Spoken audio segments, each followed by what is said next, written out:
Je pensais avoir de l'estime de moi, mais pourtant j'acceptais encore d'être tyrannique avec moi-même. C'est, attends, si je peux me tromper jusqu'à là sur un truc qui me guide pendant 40 ans, qu'est-ce qui est vrai en fait? Tu as réussi à t'échapper d'une prison grâce à l'argent, Tu tout t'es- ça pour rentrer dans une nouvelle prison. Il y a des gens qui font ça toute leur vie, qui luttent toute leur vie contre la vie Contre et le qui se flot. demandent putain mais pourquoi je suis épuisé? Ça n'a C'est pas ça. d'intérêt à ce que la personne ait beaucoup de liberté intérieure, ça veut dire que à chaque fois il va y avoir un jeu de consentement. Oui, Le consentement dire ça que- coûte de la ressource. On préfère violer le consentement d'autrui parce que c'est moins coûteux cognitivement. Le chien qui est en train d'essayer de sauter l'autre derrière. La vidéo d'aujourd'hui, elle va parler de liberté. Elle va parler de liberté extérieure, la liberté dont on parle souvent, et elle Et va de parler liberté intérieure. de liberté intérieure. Qui est la liberté la plus importante, on va essayer de vous le démontrer. On est parti d'un constat simple, c'est que la plupart des gens se concentrent sur les actes que les différentes personnes font autour d'eux, au lieu de se concentrer sur la relation que ces personnes ont à leurs actes. Et c'est précisément, justement, dans la relation qu'on a à nos actes, qu'on peut savoir si la personne est libre ou pas, Intérieurement. intérieurement. Oui. Là, je parle. Oui, les C'est-à-dire gens que- se concentrent sur ce qu'ils voient. Voilà, c'est ça. 2 personnes peuvent franchir une ligne d'arrivée, d'un 100 mètres, mais il y en a un qui va être drivé par l'envie de réussir et l'autre potentiellement qui sera dirigé par cette peur de perdre. Et donc là, intérieurement, on voit qu'il y a 2 schémas différents. Pourtant, les 2 franchissent la ligne d'arrivée. On voit la même chose, alors que l'énergie depuis laquelle ils ont fait la chose n'a rien à voir. Donc on va vous parler de tout ça, sur Ok. cette vidéo. Ok. C'est un sujet qui est plutôt passionnant. Toi, est-ce que tu as eu l'impression d'être un peu obsédé par la réussite extérieure Vers mes 20 ans, j'ai commencé à être un petit peu obsédé par ça.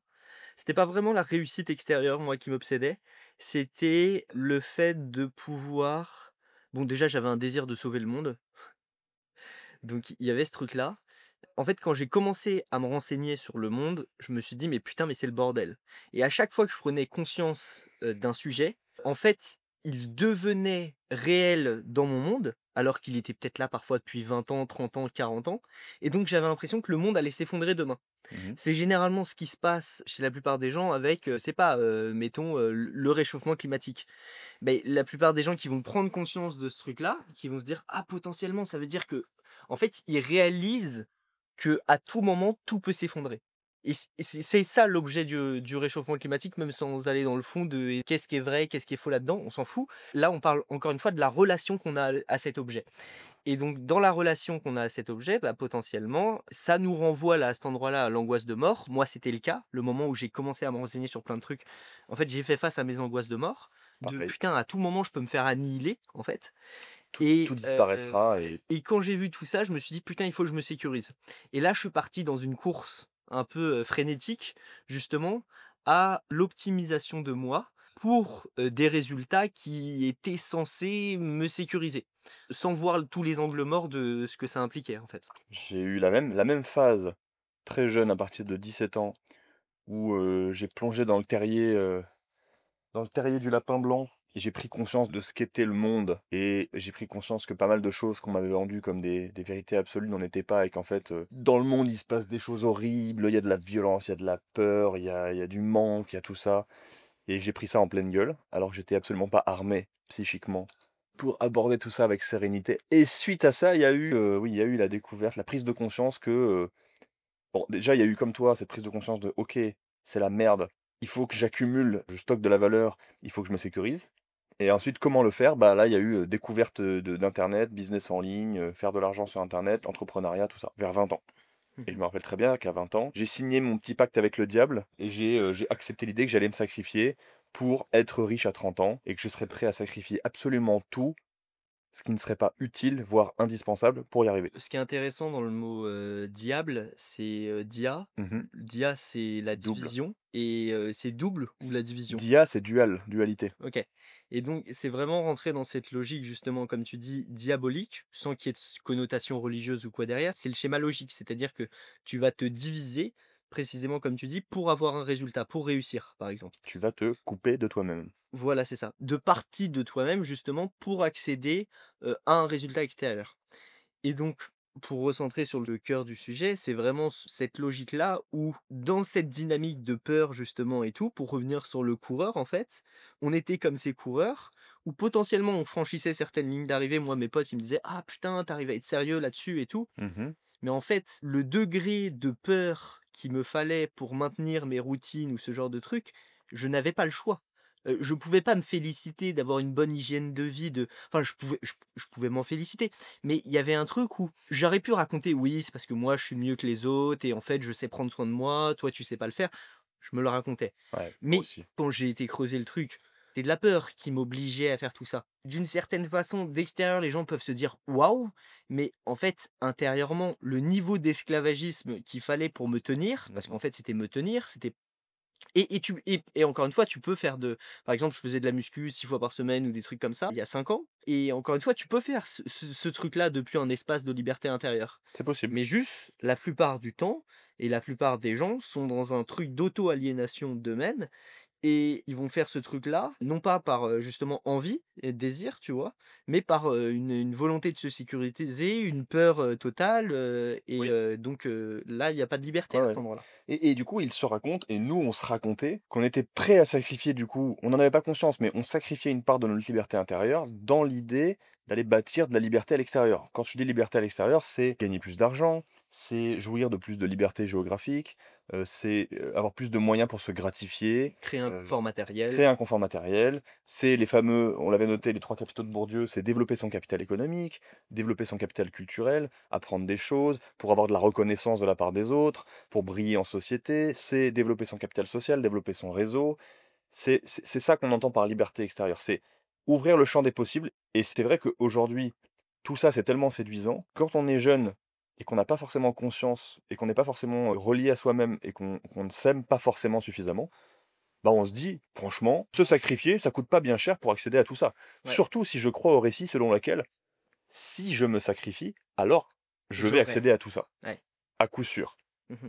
Si tu crois à ça, C'est que bah, évidemment que c'est rentable. tu depuis un espace déjà très enfant. J'ai vu dernièrement une meuf qui avait mis sur les réseaux, c'est: «J'ai cette envie, comme l'univers n'est pas contre moi et que l'univers veut mon bien, bah, il m'a pas envoyé ce désir pour rien, donc ça veut dire que je dois aller au bout de ce désir». Mais ça, c'est un espace depuis un enfant intérieur qui est pas sécurisé du tout, qui n'accepte pas les limites du réel et les limites du désir, de son désir, c'est pas parce que tu désires un truc que tu dois l'obtenir en fait. Le monde, il y a pas de pacte et justement, si tu crées ce pacte avec le monde, c'est potentiellement tu es dans un sacrifice de toi parce qu'il y a des désirs, qui coûtent beaucoup trop cher, d'un point de vue personnel et qui coûtent beaucoup trop cher aussi, d'un point de vue extérieur potentiellement. C'est clair que si ton désir, c'est d'acheter un jour un jet privé, bah, tu sais que ça va te coûter à un endroit, quoi. Et donc le truc, c'est de ne pas lâcher son désir, moi, c'est pas ce que je dis, mais de comprendre que son désir, bah, en fait, c'est pas parce que tu désires quelque chose que tu l'obtiendras et justement avoir un adulte intérieur, c'est avoir la capacité de se dire: «OK, je le fais, mais je sais pas si ça marche». Mais rien ne m'est dû. Ouais. Mmh. Oui, oui, beh, nous, on est tombé dans ce piège comme beaucoup de gens de ma génération. Moi, je suis né en 94. Toi, tu es une génération après. Dans ta génération, c'est encore plus présent, j'ai l'impression, parce qu'il y a eu cette vague de contenu axé entrepreneuriat et business sur internet. Et les gens se sont lancés de plus en plus tôt. Il y a eu des trucs avec des tendances, avec tu vois, des gosses sur Instagram de 13, 14 ans qui font d'ailleurs, tu regardes le pattern similaire à tous ces enfants, mais c'est qu'ils ont des familles dysfonctionnelles. Très souvent, il y a pas de père. Ouais. Il y a p Et le père, symboliquement, c'est la sécurité. C'est celui qui va, se placer entre toi et le monde, symboliquement. Bon, au bout d'un moment, le monde, s'il a envie de dégommer ta famille, il dégomme ta famille, tu vois?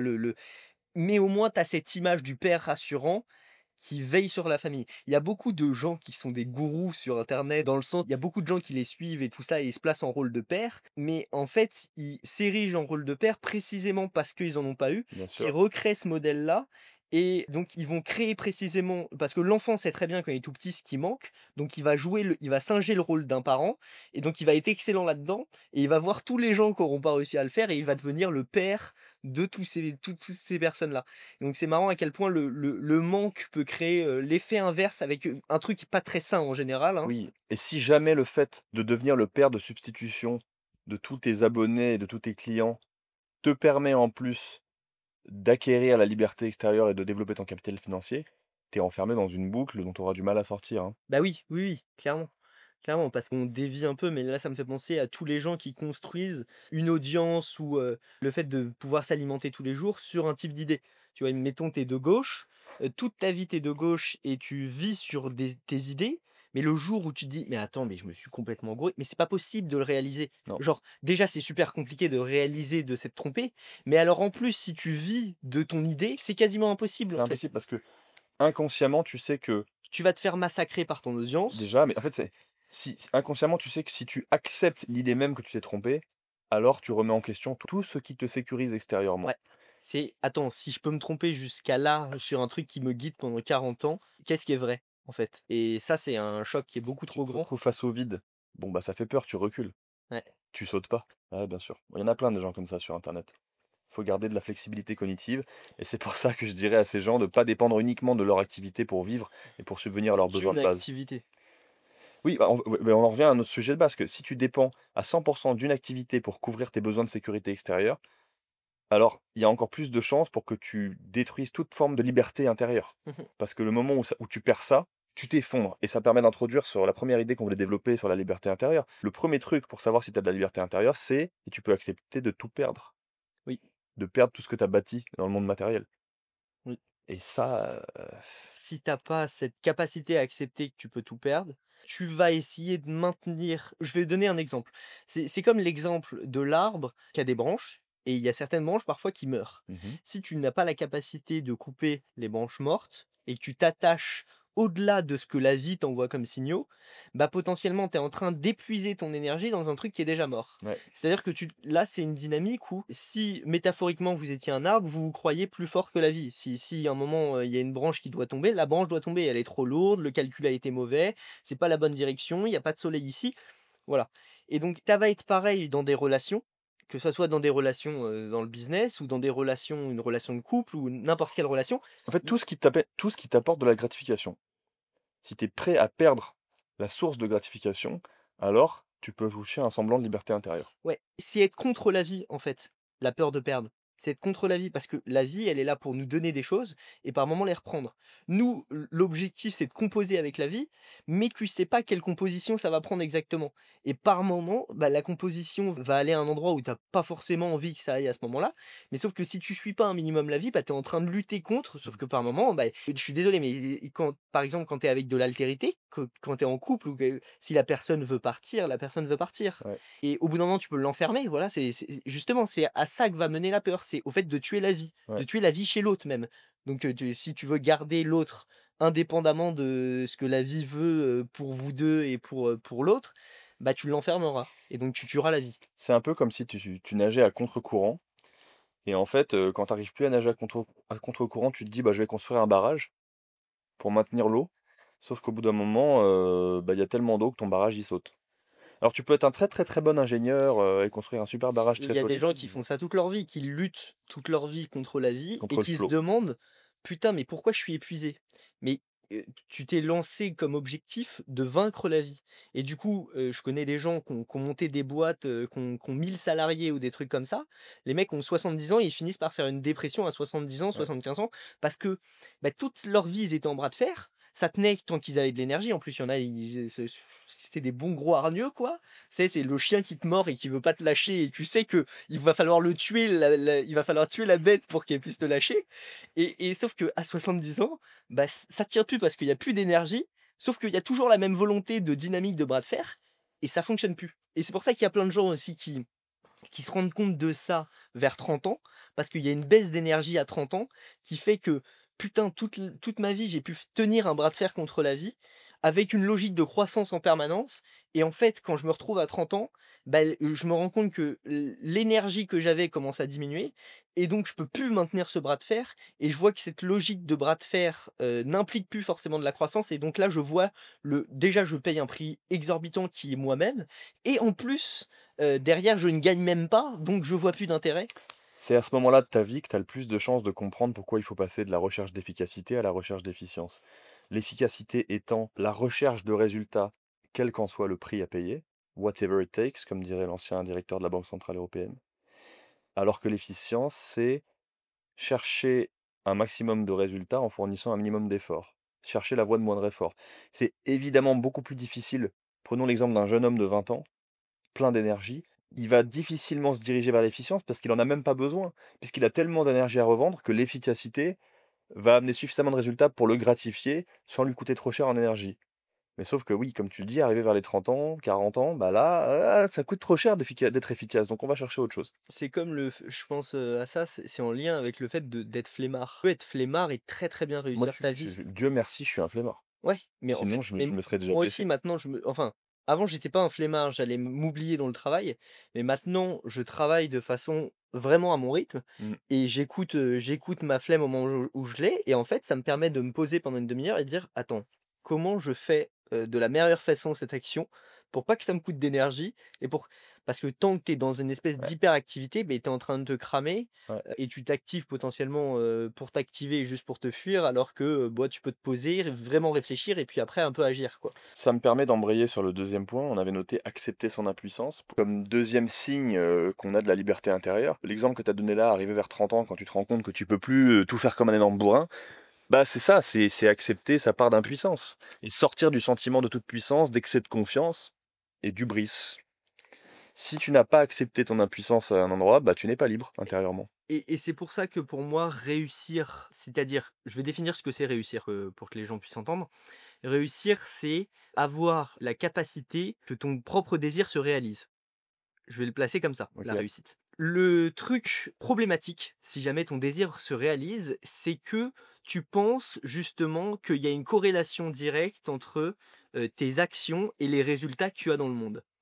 Et Donc ça nourrit ton sentiment de toute puissance. ça nourrit ton sentiment de toute puissance, sauf que si tu réussis trop quand tu as 18-20 ans, bah tu peux te retrouver à 25 ans à échouer et te dire mais putain mais toute ma vie ça a marché, je comprends pas, je suis suffisamment bon pour que ça marche, donc tu penses que ça vient juste de ton fait, Ouais. donc tu vas être dans cette arrogance qui va te faire culpabiliser aussi parce que si tu as réussi c'est uniquement de ton fait, bah quand tu échoues c'est uniquement de ton fait. Oui, Et donc, tu tu vas vas être dans t'attribuer les cette effets. relation toxique à toi-même de putain, mais je suis suffisamment puissant pour combattre la vie et si j'ai un désir, ça doit se réaliser. Sauf que bah, tu vas te perdre et ça empêche justement de se prendre des claques par la vie qui permettent de te remettre en question et de plus être un petit con en Oui, parce que fait. du coup, tu vas les éviter, les claques. Et tu pourras pas tirer les conclusions positives Voilà, et c'est ça. potentielles de la claque. C'est ça. C'est Et vrai que ça me fait penser aux gens qui ont 12-13 ans au collège, qui sont les tchads un petit peu du collège et qui arrivent à choper toutes les meufs. ouais, Et puis ça finit par toujours être les gens Kevin à 18 ans qui est au chômage et qui va fumer à la chicha, se prendre des claques. Surtout pour les hommes plus que pour les femmes, parce qu'il y a beaucoup plus d'arrogance chez les hommes, est vraiment important.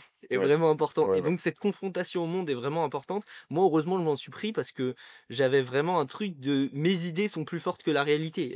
Moi aussi. Non, non, je me suis fait étrangler par la réalité. La vérité, elle m'a pris par le callback. Elle m'a dit pour qui tu te prends. Mais c'est vrai que oui, en apparence, ça paraît extrêmement difficile et douloureux pour l'ego d'accepter l'idée que t'es pas responsable à 100% de tes réussites.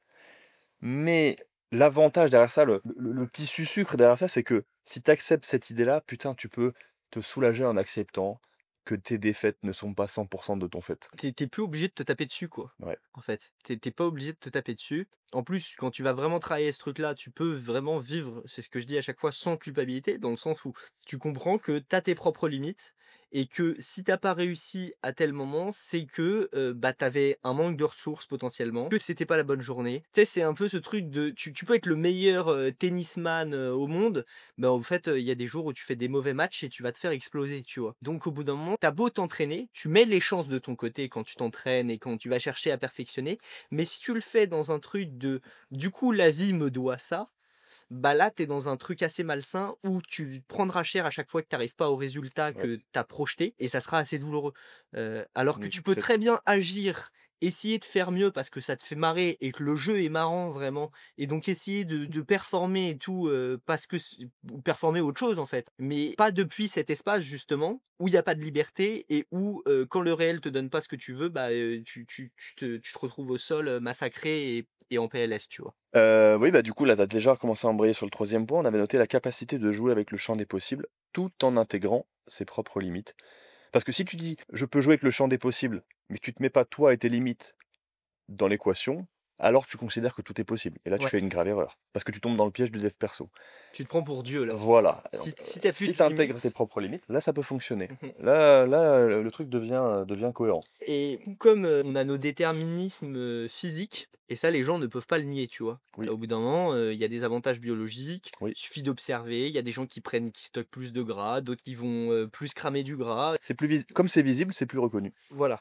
Mais tout comme tu as tes limites biologiques et physiques, tu as tes limites psychologiques, mentales, cognitives et en fait à tous les niveaux de la vie, il y a des putains de limites et la plupart des gens ont ce truc de: ben si tu veux, tu peux. Il suffit de vraiment faire beaucoup pour que ça» non, je suis désolé, il y a des gens qui naissent avec 95 de QI, ils feront tous les efforts du monde, ils arriveront à 100, c'est super, mais ils seront jamais au mec, et la vie est fondamentalement injuste à ce Mmh. niveau-là. Sauf que L'égalité n'existe pas. si tu acceptes pas, cette injustice, tu es dans un refus du réel. Je dis pas que c'est pas possible justement de jouer avec le champ des possibles qui nous est offert justement, jouer avec, ces déterminismes. C'est vraiment ça, jouer avec la vie, mais ça n'empêche que ça implique d'intégrer ses limites. Exemple, en 2016, je découvre le trading. Il m'a fallu, on va dire, 7 ans, non pas pour comprendre, mais pour intégrer et accepter l'idée que je ne serai jamais un bon trader, car je n'ai pas les qualités intrinsèques d'un bon trader.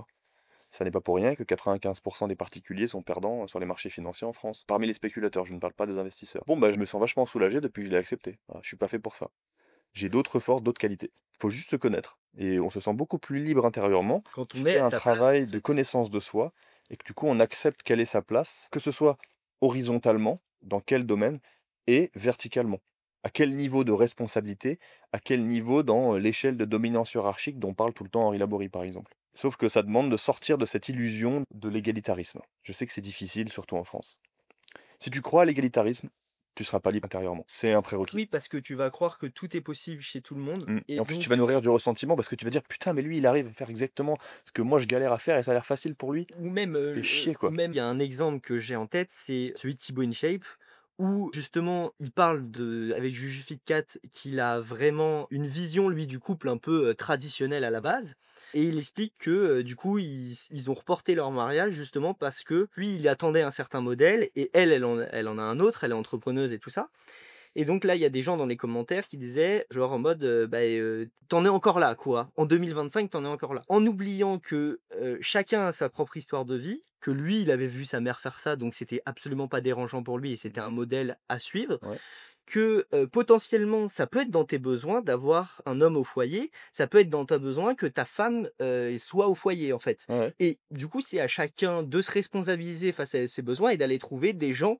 adultes qui font en pleine conscience, finalement, le choix d'avoir un type de vie et si une femme veut être femme au foyer ou si un homme veut être homme au foyer, pourquoi pas? Faut juste trouver, chaussure à son pied et donc les gens venaient commenter et tout ça, faire ses reproches, comme si, en fait, la personne pouvait être au-delà de ses déterminismes. Alors que justement, là, c'est beau, à ce moment-là, il fait un cadeau de: «Bah, voilà, j'avais tel angle, j'avais tel conditionnement et je me rendais compte que l'autre voulait autre chose, donc j'ai fait l'effort d'aller chercher là-dessus, de mettre en travail ça Mmh. pour trouver un terrain d'entente».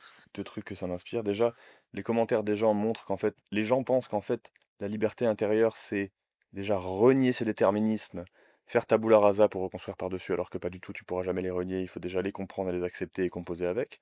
Et deuxième truc, finalement, là, l'histoire que tu racontes me fait penser que si tu es trop obsédé par la liberté extérieure, alors tu vas intenter à l'altérité, enfin tu vas intenter à la liberté intérieure d'autrui. Ouais, Tu vas empiéter sur la liberté intérieure d'autrui. Si tu arrives à rester libre intérieurement, et ben, en construisant ta liberté extérieure, tu vas prendre en compte la liberté intérieure de l'autre et tu vas t'empêcher d'y nuire. clairement. Parce que si tu pars du principe que l'individu est libre de tout et qu'il y a pas de déterminisme, alors c'est juste un sombre enculé quand il a non mais vraiment, Oui, quand il a pas oui. les mêmes, quand, Et tu par vas le si sacrifier. tu vois, par exemple, tu prends quelqu'un et il serait, misandre, ou misogyne Mmh. et tu pourrais dire: «Ah, c'est un sombre connard». Mmh. Mais parce que dans ta vision du monde, tu partirais du principe que si la personne décide de plus l'être, elle l'est plus.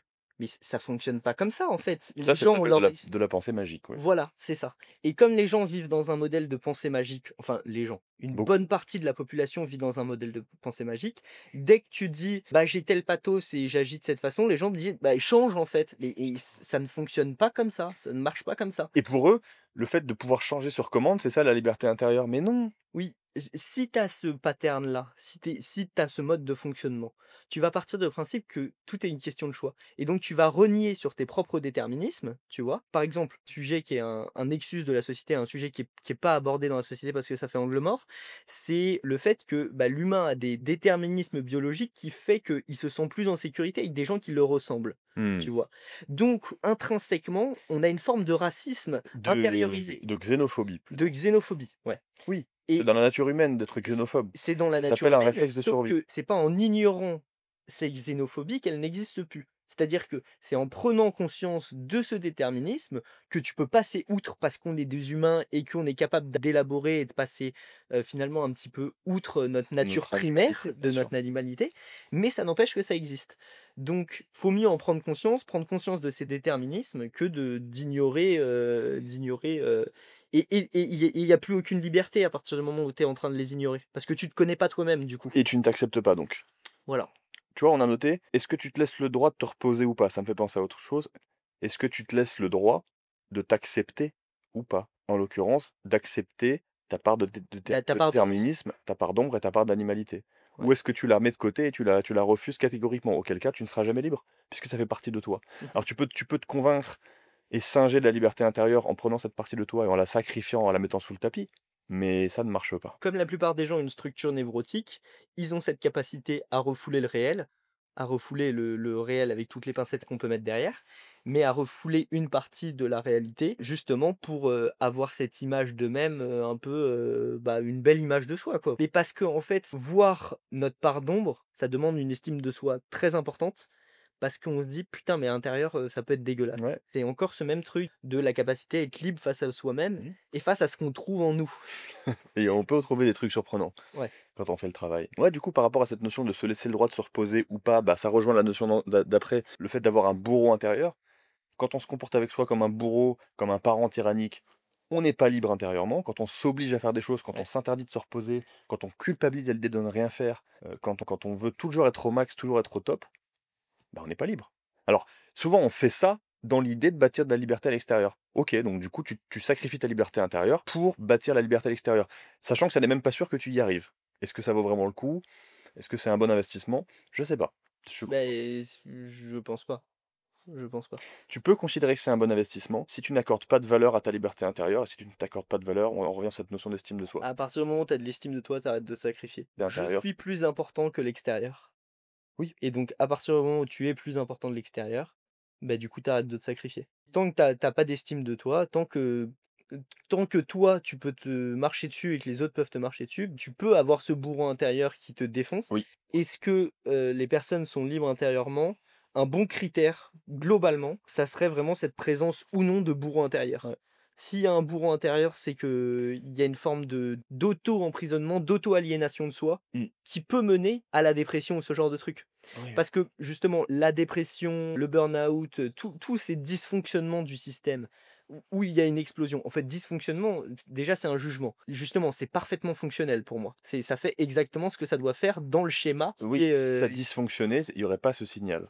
Jusqu'à la mort, il n'y aurait aucun ouais, signal. voilà, c'est ça. C'est un signal, justement, parmi d'autres, mais c'est un signal qui est le cumul de l'absence d'écoute de plein de signaux qui font que tu arrives à ce point-là. La liberté intérieure permet de justement ne pas tomber dans le sacrifice de soi, qui permet l'écoute de ses propres besoins et qui permet de s'orienter dans le monde par rapport justement, bah, par rapport à vraiment fondamentalement ce qu'on ressent et donc de se nourrir intérieurement correctement et de pas, avoir une explosion du système avec un état dépressif ou un état, de burn-out ou ce genre de truc. C'est vraiment l'auto-aliénation de soi qui amène à cet état. Je voulais rebondir sur un truc. Je sais qu'il y a énormément de gens qui arrivent à se raconter l'histoire et à se convaincre qu'ils ont beaucoup d'estime d'eux-mêmes. Bah, je m'adresse à vous. Moi, j'étais de ceux-là. Je pensais avoir de l'estime de moi, mais pourtant, j'acceptais encore d'être tyrannique avec moi-même. Et j'acceptais la tyrannie et la maltraitance uniquement si elle venait de moi-même.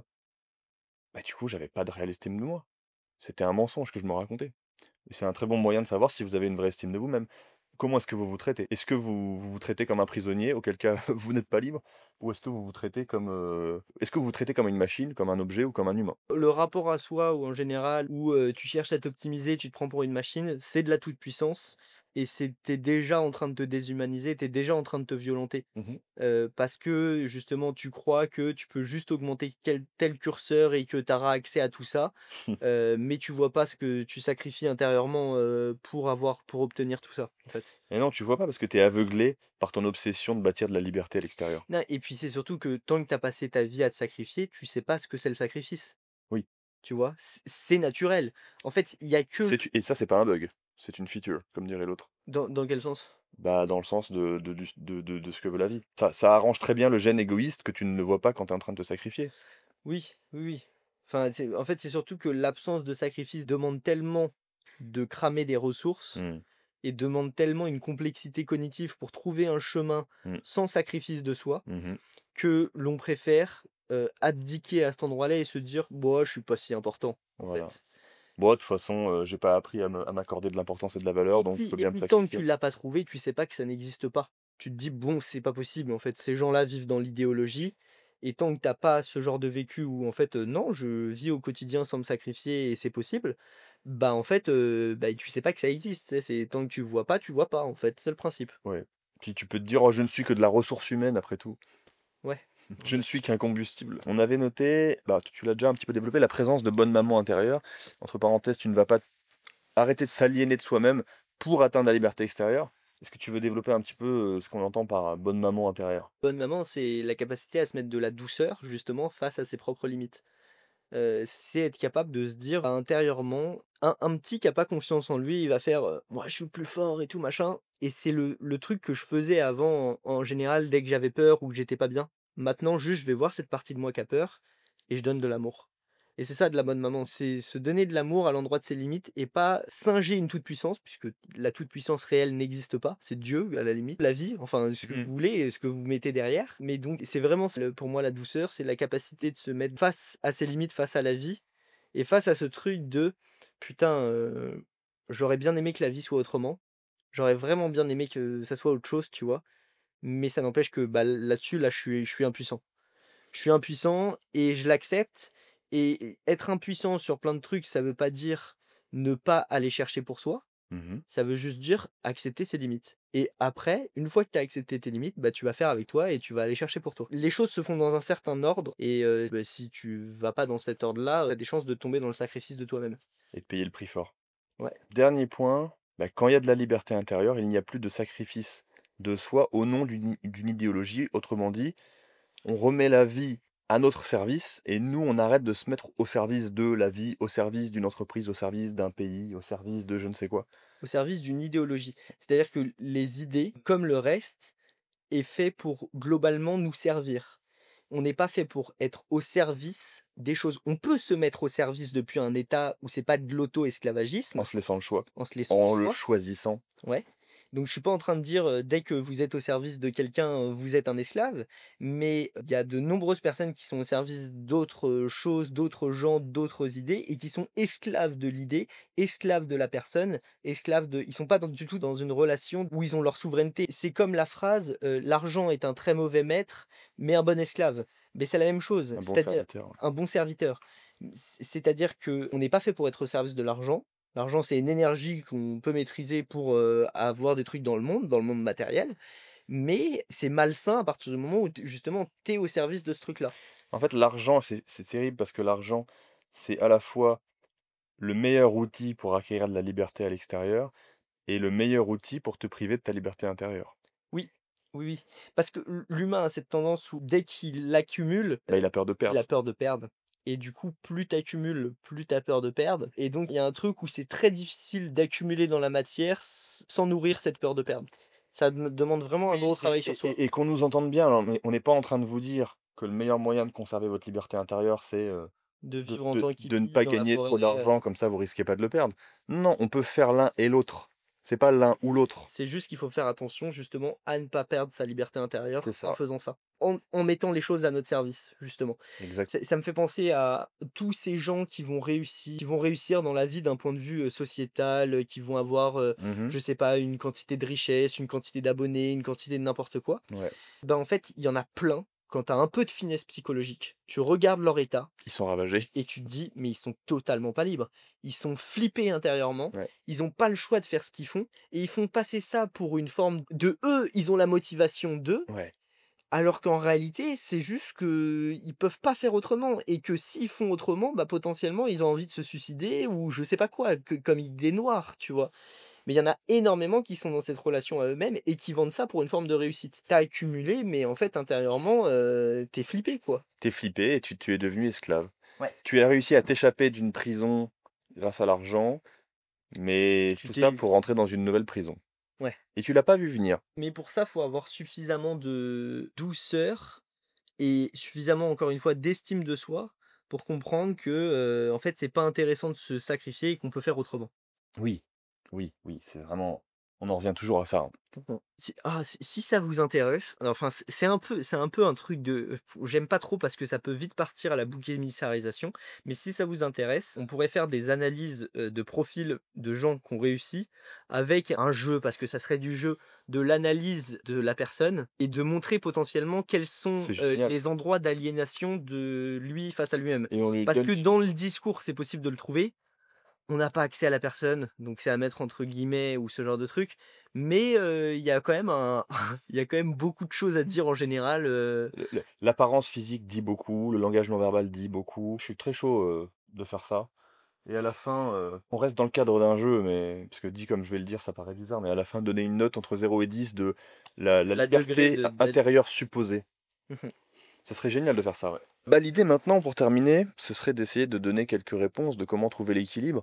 Parce que moi, j'ai envie de m'adresser à des gens quand même qui n'ont pas renoncé, qui n'ont pas envie de renoncer ni à la liberté extérieure, ni à la liberté intérieure. De toute façon, au bout d'un moment, la liberté intérieure, s'exprime aussi par une liberté extérieure. Oui, C'est-à-dire c'est lié. Tu es obligé, si tu veux faire à ton rythme, au bout d'un moment, de créer une forme d'abondance extérieure qui permet de créer justement ce confort de vie, d'écoute de soi. oui. Parce que sans un minimum d'abondance, bah, finalement, tu es toujours en galère et tu es toujours en train de prendre sur toi. Prendre sur soi, c'est vraiment ça, c'est se sacrifier, c'est prendre sur soi, indépendamment de tes propres limites, justement parce que tu es en mode survie. Oui, c'est-à-dire que tu peux te convaincre que tu es libre intérieurement, épanoui et pleinement heureux en vivant sans argent, bah je te regarde. Et c'est compliqué, quoi, c'est compliqué. C'est peut-être que dans les années 70, quand il y avait de la croissance, de la vraie croissance et que tout était beau et rose, peut-être. Aujourd'hui, en 2025, en Europe, ça me paraît délicat. Donc la question c'est jusqu'où sacrifier l'intérieur pour l'extérieur? Bah, j'ai envie de vous dire qu'idéalement, on la sacrifie pas du tout. Mmh. Je sais que c'est facile à dire et que, vu que ça demande un gros travail sur soi, ne serait-ce que de percevoir le sacrifice de la liberté intérieure, bah, on va forcément en sacrifier une partie, surtout si on a très, très envie de développer sa liberté à l'extérieur. Moi, j'ai remarqué un truc au moment où j'ai fait le travail sur moi, c'est que j'avais peur qu'on me redonne de la liberté parce que justement, je ne pourrais plus me forcer à faire ce que je faisais et donc il y a le chien qui est en train d'essayer de sauter l'autre derrière. J'avais peur de plus pouvoir avoir cette liberté. En fait, j'avais peur de plus pouvoir me sacrifier et du coup me dire: «Mais attends, mais moi je connais que le sacrifice pour survivre. Ouais, Du coup, si tu m'enlèves ce truc de je me sacrifie, mais comment je fais?» Tu vois? ouais. Ça a l'air de pas marcher et j'avais peur de perdre ce truc magique un peu de, bah, je donne tant de ma personne et je sacrifie Oui, tant de ma personne oui, oui. et du coup le monde me rend tant. J'ai traversé ça aussi, le côté: «Mais attends, mais moi cette logique de pactiser, ça m'allait très bien en fait, Mmh. parce que je contrôle. Ouais, Je sais, ah, faut que je donne tant de moi pour obtenir tant, bah vas-y, je signe, ouais. puisque je ne vaux rien et que je ne m'aime pas». Mais qu'à partir du moment où tu commences à t'aimer et que tu commences à intégrer l'incertitude et lâcher le sentiment de toute puissance, ben, tu comprends que tu es dans un système beaucoup plus complexe, qu'il va falloir changer de paradigme. Voilà, il nous emmerdait. Avec tu lui rendes son jouet, son mari. Je voulais en placer une, là, envoyer une petite balle perdue pour le développement personnel. Parce que finalement, quand on réfléchit bien, le développement personnel, qu'est-ce que ça dit? Ça te vend l'idée que tu vas accepter que tu ne t'aimes pas, tu vas accepter que toi, tu n'as pas de valeur, et que tu vas courir après un idéal de toi-même. Une version idéalisée de toi-même qui conserve tes qualités et qui n'a pas tes défauts. Et donc tu vas accepter de te dissocier de toi-même, de rentrer dans une logique diabolique, duel, pour courir et essayer de te rapprocher de la version idéale de toi-même. Bon, bah c'est la porte ouverte vers le sacrifice de soi et la perte de liberté intérieure. C'est le chemin le plus direct. Mais, et puis dans ce que tu as dit, on voit le paradoxe de tu vas garder tes qualités et perdre tes défauts. Genre, comme si tu pouvais choisir en fait, comme si tu sais, un peu comme un enfant qui pense que bah, le frigo serait toujours ouvert, tu vois, papa remplit toujours le frigo, mais c'est un peu la même logique, c'est au bout d'un moment, on a les défauts de nos qualités et il faut apprendre à vivre avec nos défauts. On peut pas changer globalement, tu sais, c'est ce qu'on dit quand on est en couple, c'est tu vas pas changer l'autre. Potentiellement, il y aura des petits plus, il y a des états de conscience qui peuvent un petit peu évoluer, mais on restera la même personne. Et il y a ce truc en plus de, tu sais, aie confiance en toi, quand tu échoues, c'est pas de ta faute, et quand tu réussis, c'est grâce à tes qualités. Ah, Tu sais, mais l'équation ne fonctionne pas en fait. oui. Si tu es Les calculs, responsable, tu es responsable les calculs sont totalement. pas bons, Kevin. Enfin, non, c'est pas ça, tu peux pas choisir une responsabilité sur deux parce que ça a l'air mauvais, mais ça émane toujours de toi, tu vois. Il y a un truc très paradoxal là-dedans. Mm, mm. De aie confiance en toi, machin. Ta gueule, en fait. En fait, si vous cherchez à vous gratifier à travers une espèce de truc de toutes mes réussites sont grâce à moi, vous vous défoncerez la gueule à chaque fois que vous perdrez parce que vous direz bah c'est juste de ma faute et vous vous ferez culpabiliser, vous essayerez de potentiellement refouler ce truc-là en mode non, mais de toute façon, c'est mes réussites qui sont grâce à moi et mes échecs. Mais ça, l'équation ne fonctionne pas déjà. Donc ça vous reviendra dans la gueule. Non, juste pour finir sur le dev perso. Donc, cette logique de se dissocier, se couper de soi pour atteindre un idéal de soi et réussir grâce à ça, c'est une fraude. Commencez déjà par vous réconcilier avec vous-même, par vous aimer, et peut-être que vous pourrez à ce moment-là prétendre à développer de la liberté à l'extérieur sans sacrifier la liberté à l'intérieur. Et si vous arrivez à faire ça, peut-être que vous toucherez du doigt ce qu'on peut appeler la réussite. Bah, c'est ce que j'ai noté là. Pour moi, la réussite, c'est quand la liberté extérieure a été acquise et que la liberté intérieure a été préservée, Une auto-aliénation de soi. sans une auto-aliénation. Si jamais vous arrivez à acquérir la liberté extérieure au prix de votre liberté intérieure, vous n'avez pas réussi. Vous vous êtes aliéné, vous êtes dans l'aliénation. Et si jamais, comme beaucoup, bon, on les voit moins, ils sont moins visibles, donc on ne se rend pas compte qu'ils existent, si jamais vous avez sacrifié votre liberté intérieure, tout ça pour ne même pas réussir à acquérir la liberté à l'extérieur, bah là, vous êtes en dépression, hein, vous êtes au rebut de la société et vous êtes devenu fou en fait. Et, Parce il vaut mieux devenir fou que de souffrir. Et malheureusement, bah, si vous êtes dans cet état-là, vous êtes peut-être pas en train de regarder cette vidéo et c'est peut-être trop tard. et je voulais rajouter un truc, c'est que il y a aussi le facteur du biais du survivant, qui est un facteur que beaucoup de gens oublient. C'est-à-dire que tu peux te dire ah j'ai réussi grâce à moi. Mais en fait, il y en a 1000 qui sont morts derrière, Oui, qui ont fait la même chose que toi. oui. Juste, tu pas le bon moment, à la bonne fréquence, avec le bon timbre de voix, avec le bon n'importe quoi, en fait, plein de petites variables que tu maîtrises pas et tu vas te raconter: «Ah, c'est grâce à moi» et tu vas avoir ce truc de toute puissance Ouais, et alors que, bah, en fait, derrière, il y en a plein qui sont morts en faisant la même chose que toi dans le ouais, process, ouais. dans le sens pas forcément mort physiquement, mais mort symboliquement. Il faut que je parle de l'exemple d'un de nos clients qu'on a eu en accompagnement, qui se trouve avoir parié sur les bons chevaux 2 fois de suite sur les cryptos en 2020 et en 2024 et qui a transformé quelques dizaines de milliers d'euros En en quasiment 10 millions de dollars, pardon, en quasiment 10 millions de dollars. 10 000 € en quasiment 10 millions de dollars. Ouais, T'as pas donc dit. il a fait fois 1000. Évidemment que c'est sexy, c'est vendeur et ça fait bander. On se dit, wow, c'est génial, le marché crypto, ça permet ça. La réalité, c'est que le marché de la crypto est globalement un marché à somme nulle, où il n'y a pas de création de valeur, où ça n'est que de la spéculation et du transfert de valeur d'un wallet à un autre. Ce qui veut dire que déjà son cas est une exception, vraiment une exception, et surtout pas la règle, et que pour un mec qui fait un tel multiple sur son capital, il y en a peut-être 10 000 qui ont tout perdu. Ces 10 000 là, personne n'en entend parler. Euh, Ils ont généré un stress monstrueux, ils ont perdu de la thune, ils ont peut-être nui à leur santé, très probablement nui à leur santé, nui à leurs relations. Ça a peut-être très très très négativement impacté leur vie, alors que lui, il s'en sort bien. Alors, le connaissant, c'est pas du genre à développer un sentiment de toute puissance parce que ça a bien marché pour lui. Il a Puis aussi, particulièrement conscience de ce qu'il a perdu. il a tellement payé cher d'un point de vue physiquement avec le stress actuel. Physiologique, oui, ça lui a coûté très cher, il en a conscience. Mais peut-être qu'il y en a d'autres qui ont atteint des niveaux de réussite, qui ont eu des coups de bol. Je dis pas qu'il y a que de la chance, qu'on s'entende bien, mais peut-être qu'il y en a d'autres qui ont eu le même niveau de réussite et qui sont entrés dans un sentiment de toute puissance en se disant putain, je suis vraiment le roi du monde, quoi. Je suis vraiment le meilleur trader sur cette planète. Et donc non seulement eux auront payé le coût physiologique, mais ils vont continuer à payer le coût derrière. Parce qu'ils acceptent plus qu'ils puissent perdre. Et encore moins qu'ils puissent perdre et que ça puisse ne pas être leur faute. Et puis, il y a un pattern derrière tout ça aussi, c'est que si tu penses qu'il y a des gens qui sont vraiment des sachants, alors tu peux te rassurer, tu vois. C'est le petit enfant qui a besoin de se dire, attends, il y a vraiment quelqu'un qui connaît la formule. Ouais. Et il y a Nassim Nicolas Taleb qui parle de ça avec les traders, qui explique que il y a plein de gens qui réussissent dans le trading et genre sur 30 ans d'affilée. Et en fait, les mecs, se croient bons, alors qu'en réalité, c'est juste que, bah, il y a des millions de traders et qu'au bout d'un moment, il faut bien statistiquement qu'il y ait certains qui, même si leur stratégie n'est pas incroyable, bah, tombent pile juste, Même pendant 30 ans. même pendant 30 ans. Parce que c'est possible en fait d'avoir 30 ans de suite de la chatte, il y en a forcément, c'est parce possible. qu'il y en a des millions.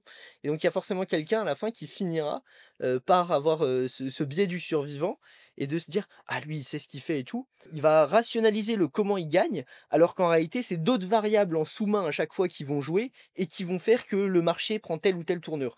Mais bon, au final, ils ont gagné. Mais ils ont pas gagné pour les raisons qu'ils pensent. C'est-à-dire qu'ils réussissent à la fin, le résultat est le même, mais par contre, en fait, ils ont fait un calcul qui est faux, mais le marché a fait un autre calcul et finalement on revient au même.